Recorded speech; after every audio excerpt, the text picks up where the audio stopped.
Do you talk to your spouse about money?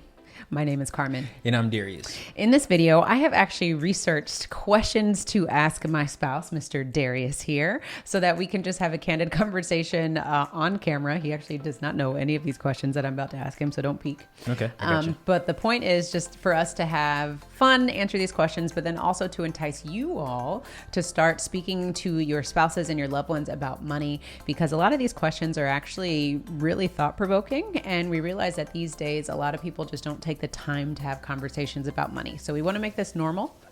We want to make this fun, and let's see where this goes. How normal is this if I don't know what you're going to ask me?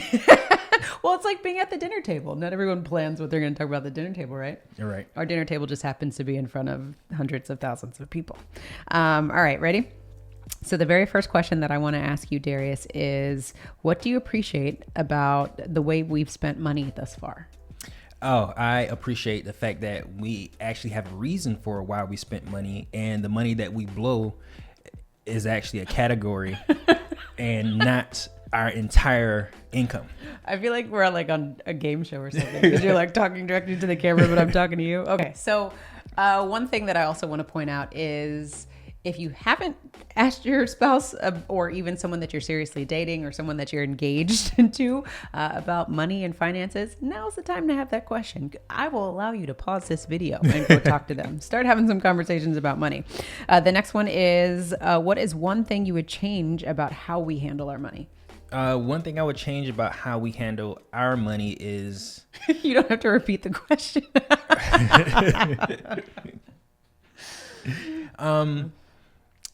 I don't know. I wouldn't change anything about how we handle our money now, because I think if we try to handle it in any more detail, I think it might be a little too much. Explode. Yeah. But you like detail. Yeah, I do. But there's a lot of things that I sit and look at our finances and anticipate things more than I think I share with you. Mm-hmm. Oh, yeah. You spend a lot of hours offline looking at the spreadsheets as if it's going to change. So I just come back and give you the cliff notes. The next question is, what are your dream goals in life? My dream goals in life is to set up our daughter to be better off financially at our age now than we are now. I'm sorry. One more time. I know what you mean. Yeah, so that she's better off financially than we were starting off. I want her to have a better start. Her start is where we are now, versus where we had to start way behind the 8-ball. Okay, gotcha. Do you feel like we are on track to accomplish those goals? Absolutely. Okay. Ooh, here's the juicy one. Is there anything about my spending that you would like to talk about? Other than what we've already discussed? Good. Other than what we've already discussed? No, I think your spending sometime gets a little outside of the lines of what we've established that we wanted to accomplish. So I think you by far like to be on that edge, and I think financially sometimes you challenge me to make sure that we stay within a certain realm, yeah, within a certain plus or minus. Okay, nice political answer for the crew out there. They'll tell me how we really feels once we stop rolling. I think honestly, I think you do a really good job as long as we keep our goals. I think I have to remind you sometimes of what we want to accomplish, so that you can make your own financial decisions. I don't ever want to say that you can't have something that can't do something, because we can do it, but it's just a matter of staying in line with the goals that we want to accomplish for our future selves. Yeah, I like that. What scares you about money? What scares me about money is... That's a good one. Think about that for a minute. I don't think anything really scares me, because I think we've experienced not having money, and we didn't die from it. So... But did you die? Yeah. I mean, we were in some uncomfortable positions, and I think if we had to do it over, I think we would handle it a little different. But I think nobody can take away the knowledge that we have about our finances and how much control we actually have on our environment. So there's nothing that really scares me about money. I think sometimes I do get intimidated about opportunities where we do make a lot of money at once, because it's the first time having that experience. Having no money is something that we've experienced before, but making a lot of money at one time is something that we haven't experienced, and the first time always scares me. Yeah. And it gets easier. As you continue to do it. Do you have any accounts that I don't know about? No, I don't. That would be a waste of my energy and just what we're trying to accomplish. Yeah, but it's a legit question, because some spouses have accounts that neither know about. It is what it is. Yeah. Sometimes it works for your household. That's fine. So let's see. If you have kids, this is a question. Do you plan to send our daughter to private school? Private or public? I think we'll make more money off of private school. That's a good thing. And if you want to know how to make more money from private school, click on the link below. We'd love to serve you at the Wealth Nation. But seriously, click. Are there any financial considerations for our parents that we need to think about? What, like rather than that we have to take care of them or something like that? No, I don't think there's any consideration for our parents. I think what we've done is we've had the conversation with them of what the expectation is from them, and what the expectation is from us. If something was to happen to either one of our parents, I think it's just a matter of us, the fact that we've had the conversation, so there's really no surprises there that we haven't all talked about together. Yeah. And those conversations are, should something happen to you, are you going to live with us? Right. Should something happen, are we about to live with you? Yeah. You need to have those conversations with your parents if you haven't already done so, because you'd rather have a plan in place than be blindsided should something come up and then realize like, oh my God, what am I going to do? And I don't know if a lot of people have the relationship that we have, like with our in-laws. Like I actually asked your mom about her finances, and I actually want to answer, and I expect that. Same thing with my parents. Like sometimes they do stuff and we talk about it, and I'm like, you think that made sense? It's just we're able to be frank with our parents. Yeah. And I think not only do we have a great relationship, but we have a great relationship with our in-laws. And relationships make it a lot easier to have financial conversations, because it can be hard for some people. It absolutely can be hard. So if you feel like it, and this is just a word of advice, if you feel like it's awkward, it's a lot better out than in. And sometimes you just have to start by maybe just I can put these questions in the description below if you want to know this. It actually lists it out between people that you're seriously dating, questions to ask, people that if you're engaged, questions to ask, and questions that you're married. And some of these questions I think you should probably ask before you get engaged. I think we're a little bit behind the 8 ball if you start asking these questions now. So don't ever be blindsided, because what is it? 50% of marriages end in financial turmoil. Because of financial turmoil. So it's sometimes because you don't take the time to ask these questions and figure out what's going on and how are we going to manage our household. Yeah. So just think about these things. How many more questions I got? You sweating over there? No, I'm good. Then don't worry about it. Do you think you will get an inheritance? No, from my parents? No. Do you factor that into our current financial plan? Absolutely. Okay. Do you plan on leaving money behind? Yeah, we have a child. Again, questions you should probably already know, but just throwing it out there. I want a trust fund baby. I want my daughter to be a trust fund baby. What would you say? Oh, we want our grandchildren to be trust fund babies. However, whoever come after us. What would you say if someone wanted to borrow money? What kind of collateral do you have? And how much interest are you trying to pay? I like that. I let them answer all the questions. I can't stress this enough. I just saw this question, and it happens to be number 19 on this one. But I was thinking that this has to be really, really something that those who are engaged or even married, you need to have this conversation about, because it's going to happen. Your family or your friends are going to ask you about money, and you all need to be on a united front to make sure that anytime somebody comes asking for money, you have the same response. Yeah, because when you lend, and don't make exceptions, because you may be like, oh no, we're never doing it, and then all of a sudden your sister comes and you're like, oh well, I can do it now. Just throwing it out there. Because the thing is, whenever you give somebody money out of your household without them having the intention of paying it back, it just costs you money. Even if they give you back the same amount of money that they borrowed, you still lost money, because that's money that you didn't have a chance to use. That's money that still, after X amount of time, you did not have the opportunity to use it to make more money. Yeah. And also you have to come at it from a standpoint of, and don't get me wrong, there's always circumstances where it may be just a legitimate temporary solution. But there are circumstances where maybe the family comes together and has a conversation of, oh man, Johnny just got laid off. We can come together as a unit to help support the family temporarily until he gets back on his feet. Yeah, and the thing about our finances, if we have our finances, I guess, separated for donations. And if it doesn't fall in that category, then you need to pay interest for it, because we do give money, but it's only for situations where it's absolutely needed. Yeah.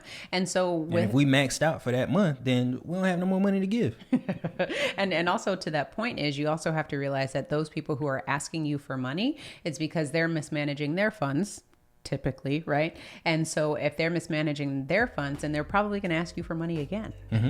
So it's not just going to be a one-time thing. You have to make sure that if you realize that you're about to come out of your pocket, that you're probably going to have to continue to come out of your pocket, and ask yourself, are you okay with it? Because you can't be mad at them when they ask you for money because you're continuing to pay it. Absolutely. Because one thing when it comes to people asking for money, it's not the root cause. It's a symptom of the actual problem. The problem goes back to, what did they spend their money on? Why is it that they haven't saved money for an emergency? Or maybe they went through their emergency, but you have to look at the situation, and giving them money doesn't solve the problem. It doesn't solve the root cause. No, things to think about. Yeah. Definitely answer that question for your family. When someone needs to borrow money, how is that going to look like? Do you think our next car is going to be new or used? That's a good question. Honestly, I'm not sure. Because if it's used, we can get a fancier car. And if it's new, I mean, we're still going to finance it through our banking system, but we're able to get more car if it's used. I understand what you mean. So I'm not sure. More car at a discount. If it's More used. car at a discount. Okay. So we'll cross that bridge when we get to it. Yeah, I think it's a conversation we'll have to have once we get to that point. Okay. Our most recent car is a brand new car, but it's not a luxury car. Yeah. I don't know. So then that's the next question. Is our next car going to be luxury or not? Our next car is going to be bigger. That's for sure. What it is. Yeah. Okay. So the last question, sir, is what do you want our money to do for us that it has not done yet? Make so much money where we don't have to do anything for it. Mailbox money. Because we still have to work for our money. But there's a point to where you've used your money over so many times, using your system so many times, to where your system basically works on its own without you. That's what I want for our funds. Okay. I like it. So what do you think about these questions that I asked you? No sweat. I think it's really good questions to ask, especially for those of you who think you may sweat a little bit or feel uncomfortable. If it makes you feel uncomfortable, then absolutely you need to be having this conversation with your spouse, significant other, or whoever you're in a serious relationship with. But address, why does it make you uncomfortable? Because maybe it could just be your programming. Maybe it's just because, like, mom said to never ask questions about money, but why did mom say that? And why is it that I can't ask these questions? Yeah. Usually we feel uncomfortable about something because it's like our subconscious is like ringing in the background saying there's something wrong, and we never address that. We just suppress it and don't address the things that are very important to talk about. And honestly, I know in the beginning of our relationship, I would have had a hard time answering these questions because you make more money than me.